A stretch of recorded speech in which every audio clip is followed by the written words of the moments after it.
સૂર્યપુત્ર શનિદેવ નીકળ્યા અને હનુમાનજી સમુદ્રને કાંઠે તપસ્યા કરતા હતા.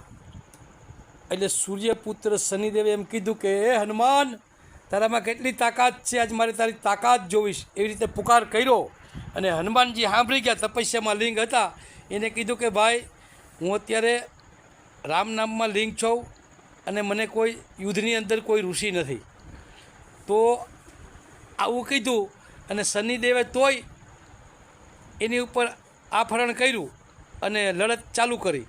તો હનુમાનજી ક્રોધાયમાન થયા અને જે પૂંછડા હું એ બાંધીને શનિદેવને 2-3 વાર ટપકાર્યા, પથ્થરની શિલા ફાડ નાખી અને શનિદેવની કડે પણ નોખી કરી નાખી. એટલે શનિદેવે કીધું કે પ્રભુ મને માફ કરો.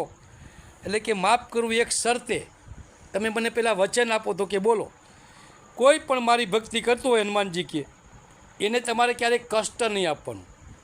તો શનિદેવ કે જાઓ, મારું વચન છે, હું કોઈને કષ્ટ તમારી ભક્તિ કરતી છે ને ક્યારેય કષ્ટ આપીશ નહીં.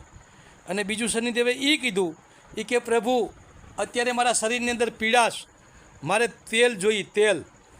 એટલે ભગવાન હનુમાનજીએ કીધું બધાય ભક્તોને કે કોઈ પણ જીવ શનિવાર નથી શનિદેવને તેલ ચડાવશે એને શનિની પીડા કપાશે અને એને શનિદેવ ક્યારેય કષ્ટ નહીં આપે. આ રીતનું વાતાવરણ કરીને અને શનિદેવને માફ કર્યું ભગવાન હનુમાનજીએ. અને બોલો જય શ્રી રામ.